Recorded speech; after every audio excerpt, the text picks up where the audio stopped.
autrement.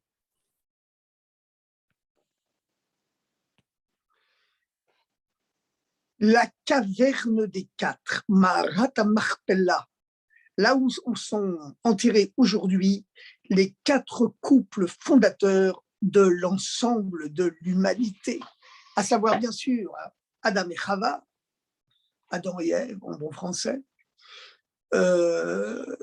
Sarah et Abraham, Yitzhak et Rivka, Yaakov et Léa, avec la tête de Ésaü, la tête de Ésaü. Mais en réalité, pourquoi Abraham a-t-il tellement tenu à enterrer sa femme Sarah dans la sépulture où résidaient déjà, où reposaient déjà Adam et Ève, Adam et Chava, le père et la mère de l'ensemble de l'humanité? Et effectivement, cela nous pose question actuellement, parce que nous sommes dans la lecture de la parashat Chayei Sarah, et vous savez que vivre avec son temps, comme dit l'Admour Hazaken, c'est vivre avec la paracha de la semaine. On vit avec la paracha de la semaine, Chayei Sarah, elle s'appelle Chayei Sarah, la vie de Sarah, Sarah qui a été enterrée. La première femme juive a été enterrée dans cette fameuse caverne des quatre qui aujourd'hui, comme on le sait, comme l'ensemble de la Terre Sainte, vous allez me dire, est un enjeu politique, géopolitique, planétaire, mondial, universel. Mais en réalité, bon, Hebron, c'est encore plus, c'est quelque chose de très spécial. Et on dit que toutes les prières que les Juifs font dans le monde entier, elles passent par Hebron, elles passent par la caverne des quatre, avant de se déposer sur le trône céleste. Alors, il y a une question qui est posée, c'est qu'en réalité, dans la paracha de cette semaine, parachat Chayei Sarah, puisque vient avec ce temps, c'est avec la paracha de la semaine, on ne comprend pas très bien pourquoi cette paracha porte le nom de Chayei Sarah, la vie de Sarah. Chayei Sarah, à la forme composée, la vie de Sarah, la forme possessive. En effet, le nom d'une paracha, c'est extrêmement important. Le nom de quelqu'un, c'est important. Hein. On ne peut pas vous donner un nom qui ne correspond pas à l'essence de votre personnalité. Le nom, c'est le code secret de l'âme. Hein. Quand quelqu'un s'évanouit, pour le réveiller, on lui murmure son nom à l'oreille, ça réveille l'âme et ça la ramène à la vie. Alors, comment se fait-il que la paracha porte un nom qui apparemment est complètement opposé à tout ce qu'elle raconte? En effet, par quoi commence la paracha? Elle commence à nous apprendre la mort de Sarah. C'est vrai qu'elle est morte à un âge respectable. Elle est morte à l'âge de 127 ans. Et avec ce curieux découpage que donne le Chumash, Mea Shana Esrim Shana Sheva Shanim, 100 ans et 20 ans et 7 ans, comme le dit Rashi, notre grand commentateur. Elle était aussi belle à 100 ans qu'à 20 ans, aussi pure à 20 ans qu'à 7 ans.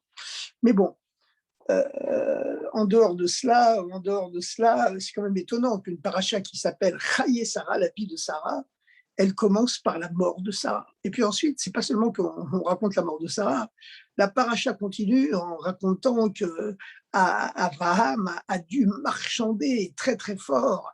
Il y a tout un marchandage qui est mis en scène entre Abraham et les habitants de Canaan de l'époque, Ephrod, le Chiti, pour acheter à tout prix la tombe, la stèle funéraire de Adam et Ève, de Adam et Chava, pour y enterrer Sarah. Finalement, il l'achète très très cher. Il l'achète à un prix même exorbitant pour l'époque, 400 shekels, c'était énorme. Hein.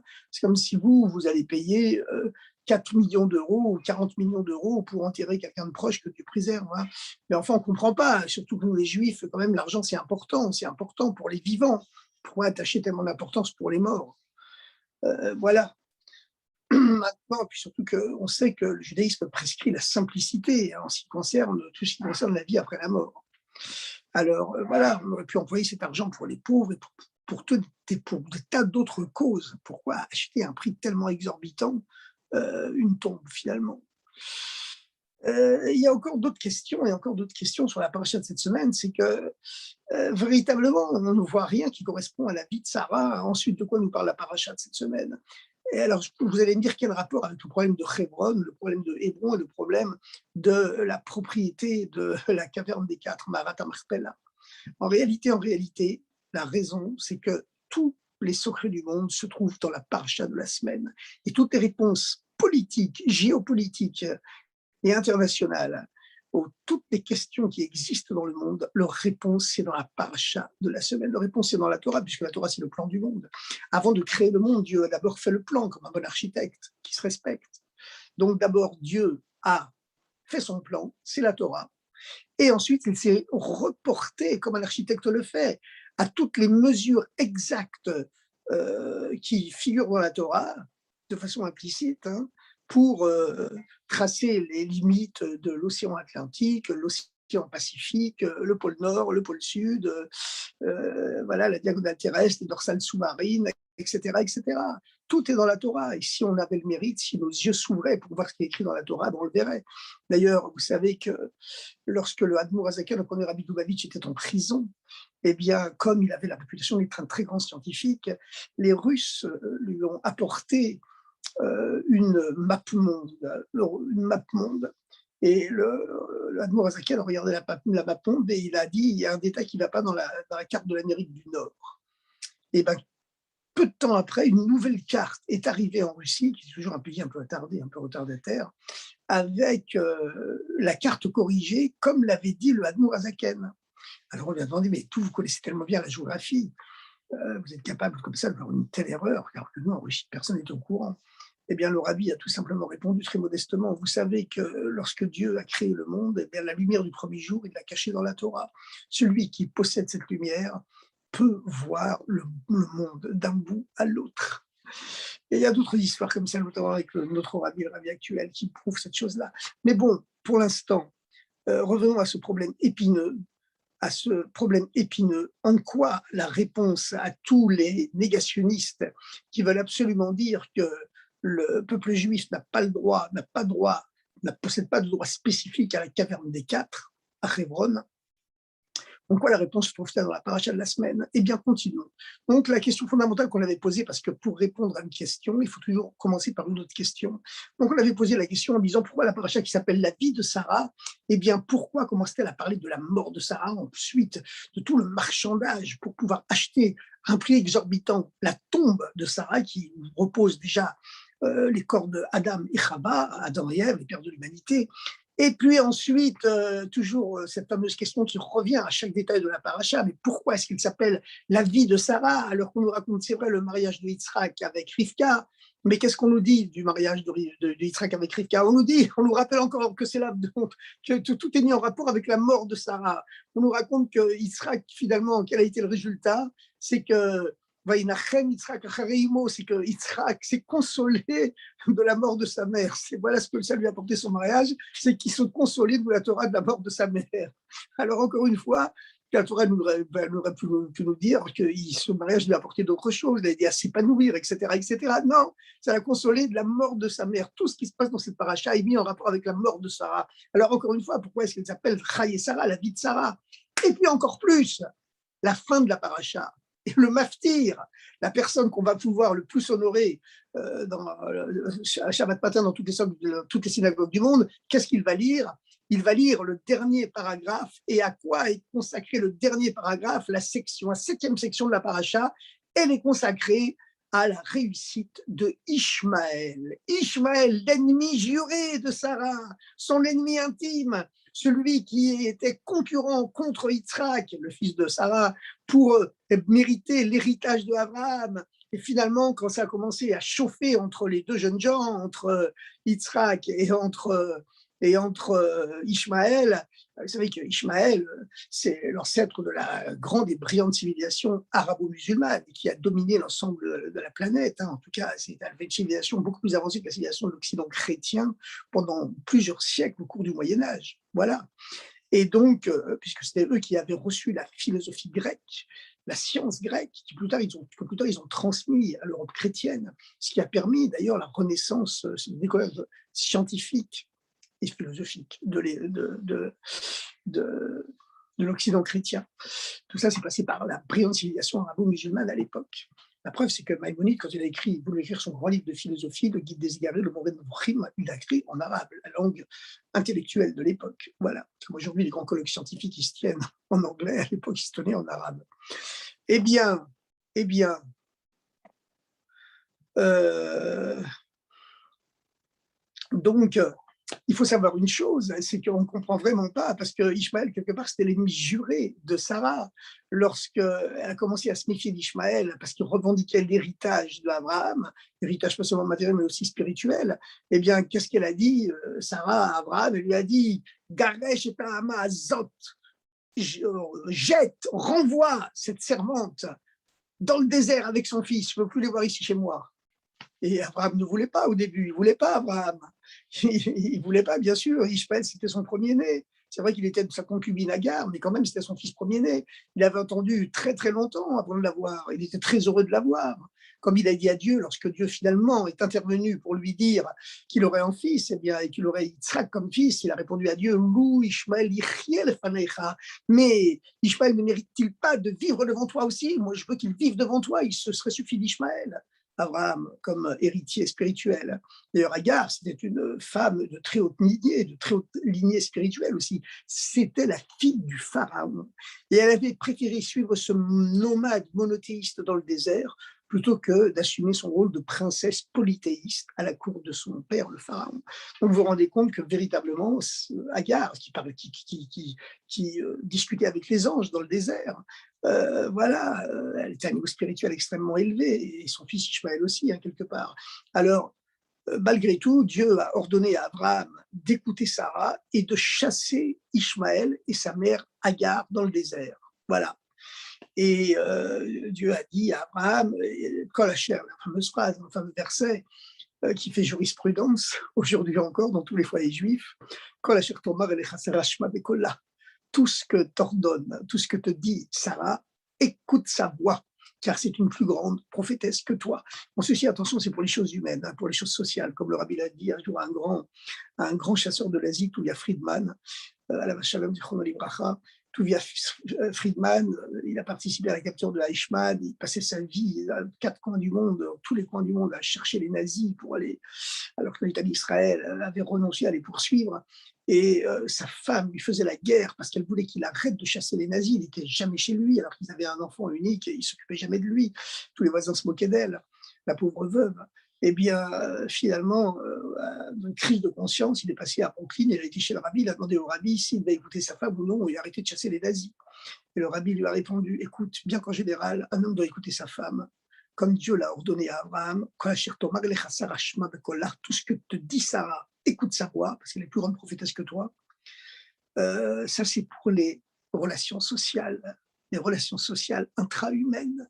Par contre, en ce qui concerne les rapports entre l'homme et Dieu, dans ce cas-là, c'est la femme qui doit écouter l'homme, parce que l'homme a été chassé du Gan Eden, parce que justement, dans ce cas-là, il avait écouté sa femme. La relation entre l'homme et Dieu, ça, l'homme, il est seul vis-à-vis de Dieu, seul devant Dieu. Donc tu dois continuer, lui a dit le rabbi, à chasser les nazis. Parce que ce que tu fais, c'est la mitzvah de Zachor et Tacher Salcha Amalek. Souviens-toi de ce que tu as fait à Amalek. Et ça, c'est une mitzvah entre Dieu et l'être humain, entre Dieu et le juif. Donc, voilà. Donc, voilà, tu y vas.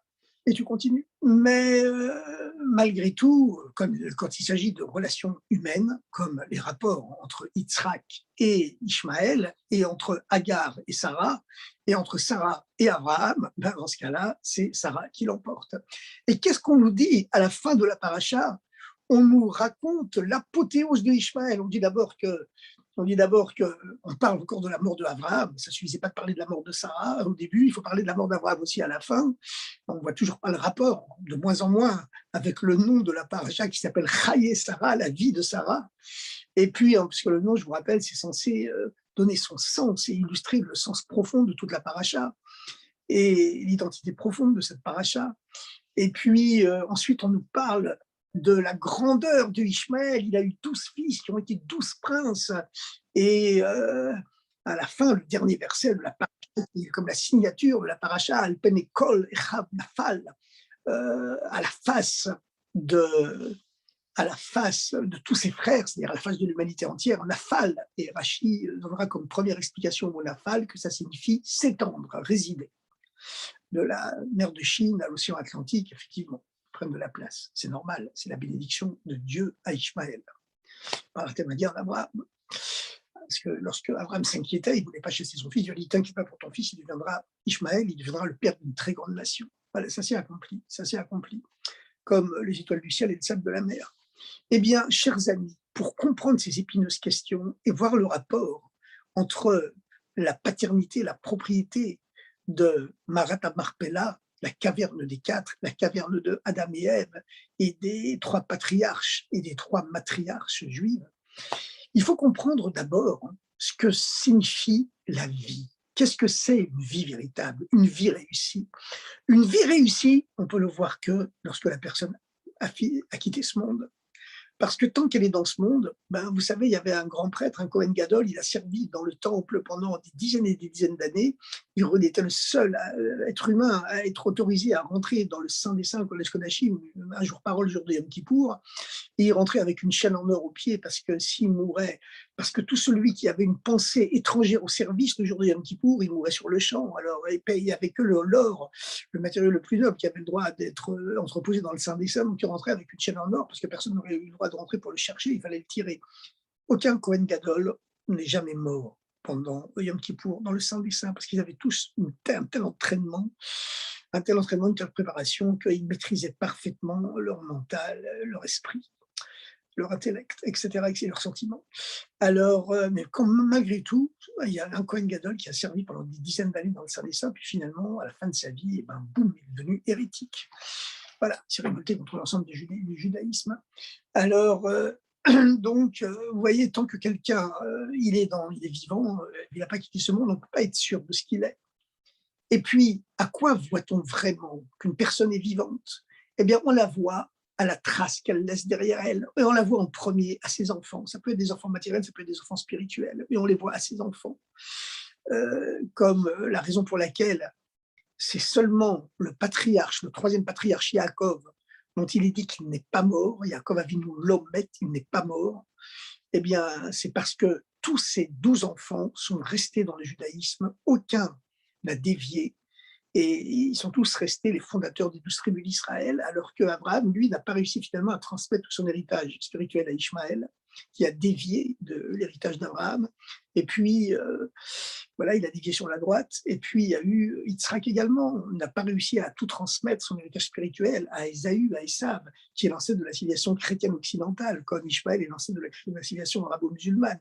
Ancêtre spirituel, bien sûr, hein, pas ancêtre biologique, pas ancêtre biologique, ancêtre spirituel. Les descendants d'Ishmaël dans le monde arabo-musulman, c'est une proportion infime, infime. Mais bon, mais ils sont placés sous le signe spirituel de Ishmaël, tandis que l'Occident chrétien, lui, il est placé sous l'influence spirituelle de Ésaü, de Esav, qui a reçu comme bénédiction sur ton glaive, tu vivras et tu conquéreras le monde par le glaive, par l'épée. Eh bien, chers amis, donc on comprend de moins en moins. Toute la paracha parle de la grandeur de Ishmaël. Il a participé à l'enterrement d'Abraham avec Yitzhak, aux côtés de Yitzhak. Derrière lui, c'est vrai, mais quand même à ses côtés. Et puis ensuite, on parle des 12 princes qui sont issus de lui et il s'est étendu, répandu dans une immense partie du monde. Alpeni Kolechab Nafal, il s'est répandu, répandu dans l'ensemble, à la face de tous ses frères, face à toute l'humanité. Alors, Ishmaël, c'était l'ennemi juré de Sarah qu'elle avait chassé de chez elle. D'ailleurs, à 2 reprises, elle avait chassé Agar de chez elle. Et puis, première fois, elle était revenue parce qu'elle a demandé pardon, et la deuxième fois, elle n'est plus revenue. Donc, on ne comprend vraiment pas en quoi cette paracha mérite de s'appeler Chayei Sarah. Alors, pour répondre, j'avais déjà commencé à répondre, mais j'étais revenu un peu sur le questionnement fondamental. Et tout ça, c'est pour répondre à la question de la paternité, la propriété, à qui appartient Marat Marpella, la caverne des quatre. À Hébron, où sont enterrés les 2 pères de l'humanité, Adam et Ève, Adam et Chava, et les 3 patriarches et les 3 matriarches juifs. Alors, donc, le vrai sens de la vie, c'est seulement après la mort qu'on le voit, comme on le voit avec Yaakov, Avinu. C'est pour ça que c'est l'élu des patriarches. Lui seul, il est dit que Yaakov Avinu, l'Omet, il n'est pas mort, parce que comme on dit en hébreu, Mazaru Bachaim, Afhu Bachaim, comme sa descendance est en vie, lui aussi, il est en vie. Ça ne veut pas dire qu'Abraham et Yitzhak ne sont pas en vie, bien sûr, ils sont en vie spirituellement. Mais quand même, il y a quelque chose qui leur manque, c'est que la vraie vie, c'est que tous les enfants, les petits-enfants, les arrière-petits-enfants, etc., restent dans le chemin tracé par leurs ancêtres.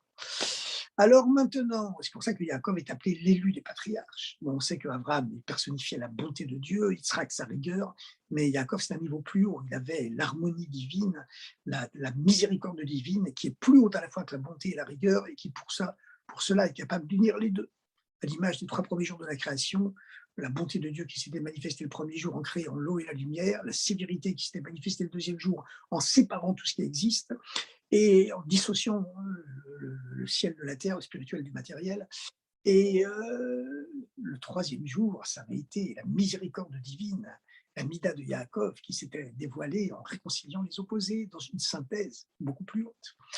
Parce qu'elle-même, cette manifestation du troisième jour, elle était plus haute. Et ces 3 manifestations se sont incarnées sur les 3 patriarches, bien, et sur les 4 matriarches. Mais alors, il faut savoir qu'il y avait eu toujours une controverse leur vie durant entre Abraham et Sarah.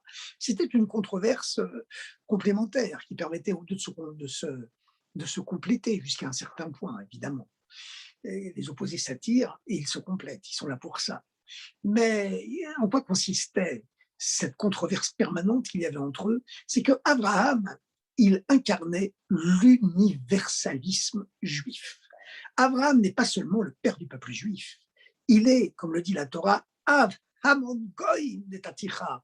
J'ai fait de toi, a dit Dieu, le père de la multitude des nations. Toutes les nations du monde, toutes les civilisations se revendiquent encore aujourd'hui l'héritage d'Abraham, que ce soit 1,5 milliard de chrétiens, 1,5 milliard de musulmans, même les Indiens, les hindous et les bouddhistes, ils sont placés sous l'influence d'Abraham. On trouve le mot Abraham sans arrêt dans toutes les prières et tous les mantras d'Extrême-Orient, de l'Asie du Sud et même de l'Asie centrale. Et puis, c'est connu qu'après la mort de Sarah, Abraham s'est remarié. J'en parle encore à la paracha de cette semaine. Et puis, il a eu d'autres enfants avec Agar, sa première femme. Alors, encore une fois, c'est le problème. Pourquoi, alors qu'il reprend l'ennemi juré de Sarah, on l'appelle toujours cette paracha Chai et Sarah, la vie de Sarah. A priori, ça n'a rien à voir avec sa vie, hein, c'est même son anti-vie, on pourrait dire. Et donc, il y avait cette controverse tout le temps de la vie d'Abraham et de Sarah pendant qu'ils étaient encore vivants. Abraham personnifiait l'universalisme juif, le père de l'ensemble de l'humanité, le père spirituel, bien sûr, de l'ensemble de l'humanité. Sarah, pas du tout. Sarah, c'est le contraire. Bon, c'est vrai qu'elle s'occupait de convertir tout le monde au monothéisme, pas au judaïsme, mais le monothéisme. Abraham convertissait au monothéisme les hommes et Sarah les femmes. Mais une fois qu'elle a eu Yitzhak, elle ne s'est plus occupée que de Yitzhak. Sarah, elle n'est pas la mère de la multitude des peuples, elle n'est la mère que de Yitzhak, le deuxième fondateur du peuple juif. Un point, c'est tout. Sarah, elle incarne non pas l'universalisme juif, mais au contraire le versant opposé de l'identité juive, du message du judaïsme. Elle incarne le spécifisme juif absolu, le particularisme juif. Un point, c'est tout. Le contraire de l'universalité. Maintenant, quand on peut avoir les deux, le particularisme et l'universalisme, c'est magnifique, c'est l'idéal. Mais quand il y a un conflit entre les deux, et on ne peut pas garder les deux, alors dans ce cas-là, Sarah, elle rentre en conflit avec Abraham, et elle lui dit, le fils de cette servante, Ishmaël, le fils de Hagar, l'égyptienne, ne partagera pas l'héritage de mon fils Yitzhak, tu les chasses dans le désert. Et Abraham a été obligé de s'incliner. Il est obligé de s'incliner, c'est vrai. Mais dans la paracha de cette semaine, Abraham achète la tombe de Adam et Ève pour y enterrer Sarah. Et à ce moment-là, c'est la première grande victoire de Sarah. À titre posthume, c'est sa première grande victoire. Et c'est pour ça que la paracha s'appelle Chai Sarah. C'est la première raison pour laquelle la paracha s'appelle Chai Sarah. Parce que lorsque Abraham, il se bat tellement pour acheter à un prix exorbitant, ce qui est contre toutes les valeurs du judaïsme. On ne paye pas beaucoup d'argent pour acheter une tombe. C'est contre tous les principes de la Torah. L'argent, c'est fait pour les vivants, c'est pas fait pour les morts. Eh bien, Abraham, il paye une somme exorbitante pour acheter une tombe de Sarah parce que c'est la tombe où sont déjà enterrés Adam et Ève.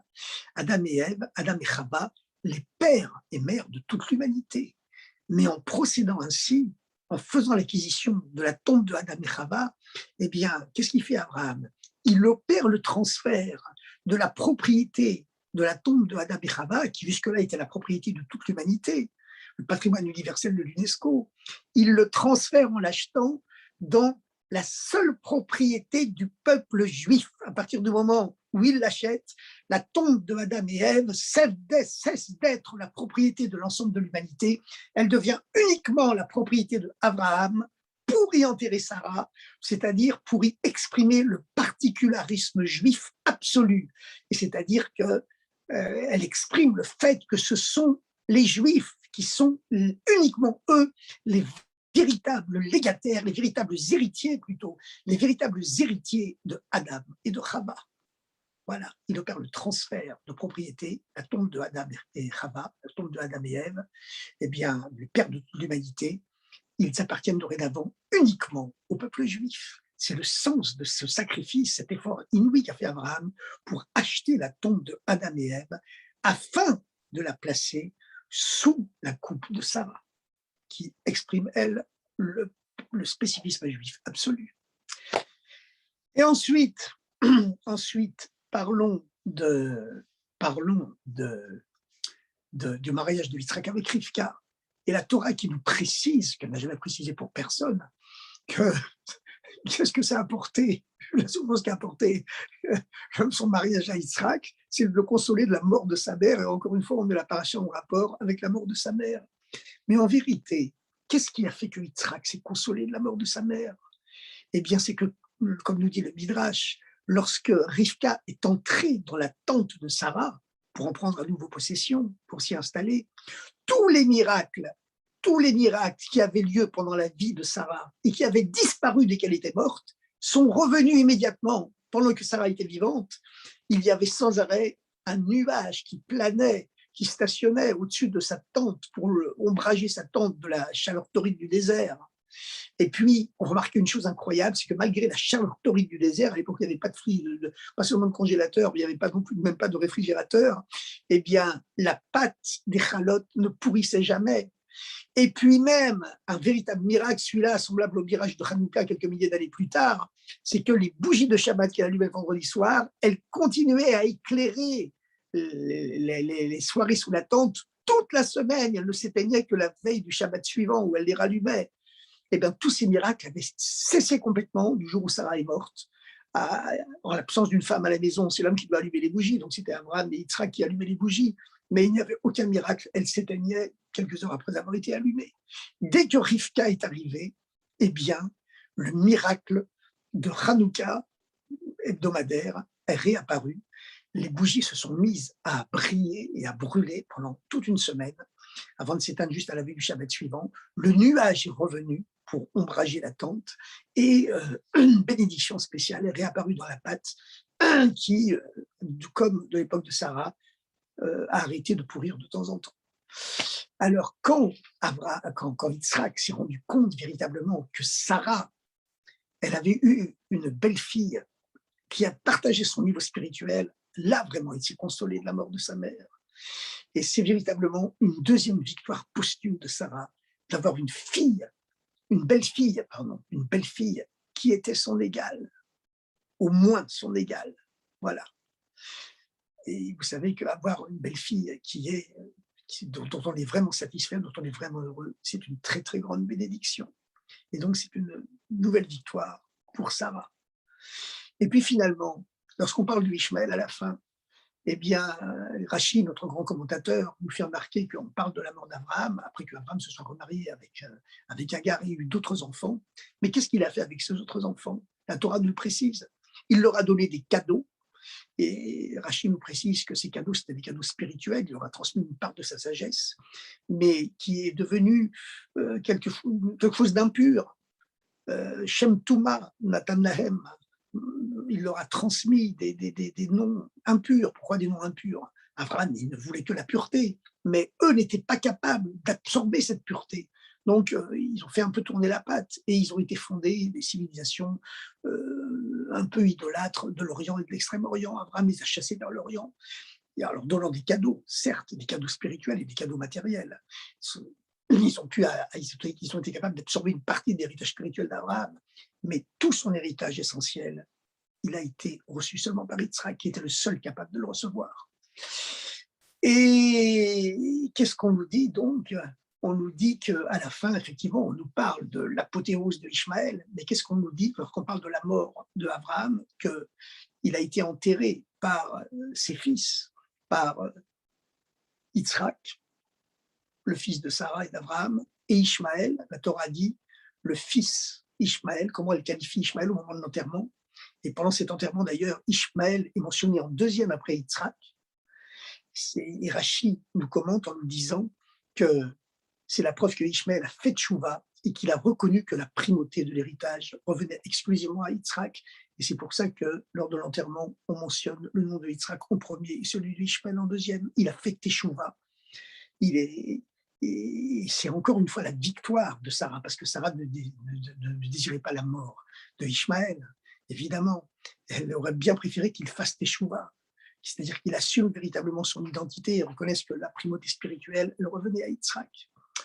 Et là-dessus, la Torah, la parasha de la semaine, se termine par une signature extraordinaire. Vous savez, la fin, on dit Akol Talui Bachitum, Akol Olech Achar Bachitum, tout dépend du saut final de la signature, avec ce passouk, ce verset extraordinaire, en parlant de Ishmaël et de ces 12 princes qui sont issus de lui. Al pene kol echad nafal, à la face de tous ses frères, c'est-à-dire de toute l'humanité, il s'est étendu.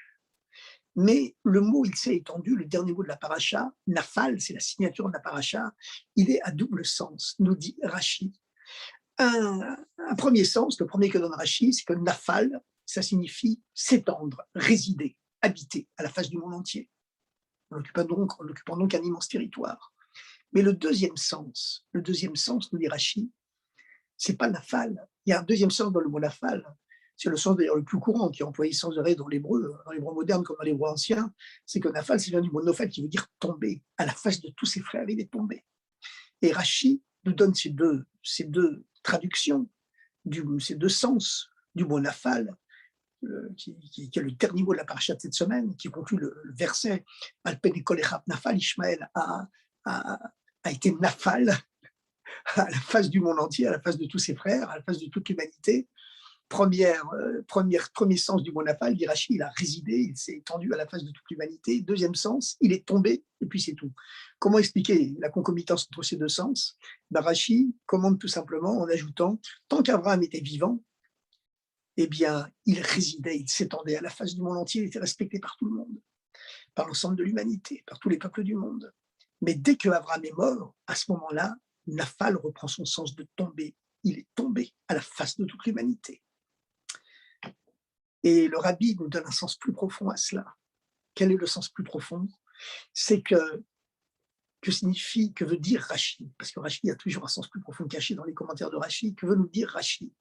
Bon, vous savez que le rabbi était connu surtout dans les yeshivot qui ne sont pas Chabad. Il est connu pour être le plus grand commentateur de Rashi de tous les temps. Là-dessus, tout le monde est d'accord.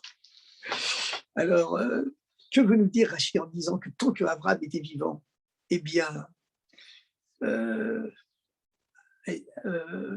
Ishmaël a résidé, s'est étendu à la face de la planète entière.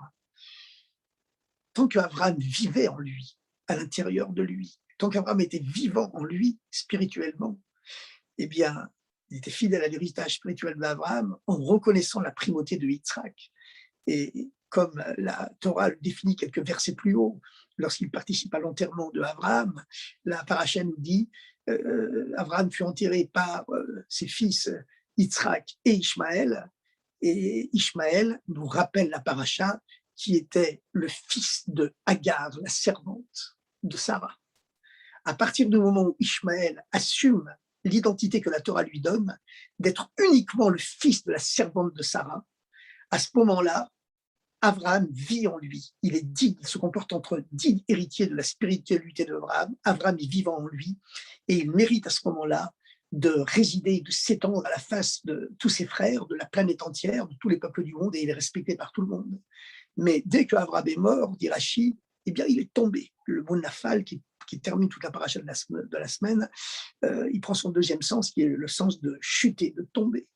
Ça signifie que lorsqu'Abraham est mort, lorsqu'Abraham meurt en lui spirituellement, il refuse de n'être que le serviteur, que le fils, pardon, que le fils de Sarah, qui, elle, comme nous le mentionne le verset, quelques versets plus tôt, euh, il refuse son identité d'être le fils de Hagar, la servante de Sarah, et de laisser la primauté à Yitzhak, d'être qui est le seul héritier. À ce moment-là, il chute à la face de toute l'humanité.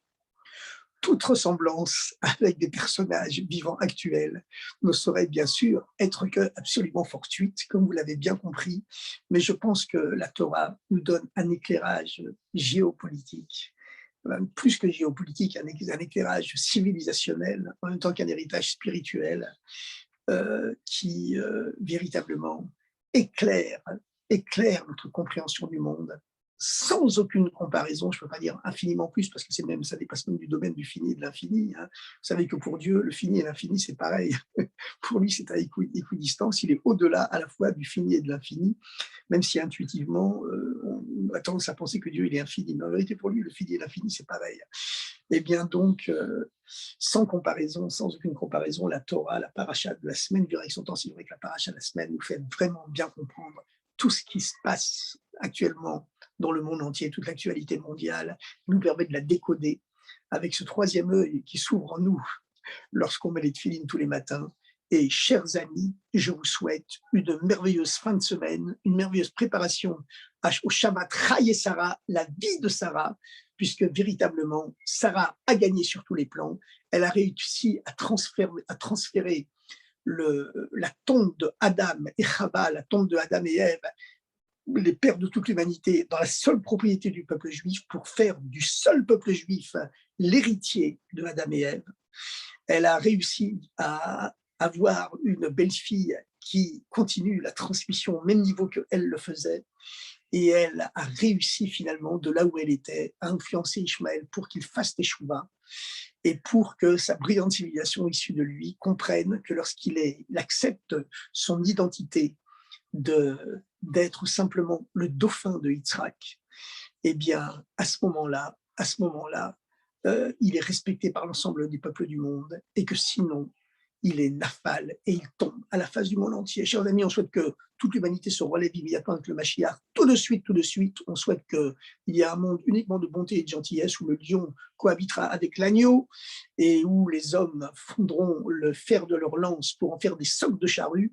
Le Rabbi a souligné, lorsqu'il y a eu la dissolution de l'URSS, c'est la grande conférence du désarmement, que c'était le début des prédictions de Ishayahu, le fait que les peuples du monde, à l'époque, plus de 52 États autour des deux superpuissances, avaient décidé de diminuer drastiquement leur armement pour le consacrer au bien-être des populations. C'était le début justement de la réalisation des prophéties de Ishayahu, Isaïe, le prophète de la délivrance, qui prophétise en affirmant que le jour viendra où les êtres humains feront fondre le fer de leur lance pour en faire des socs de charrue. Qu'il en soit ainsi immédiatement. À très bientôt. Au revoir. Bonne nouvelle.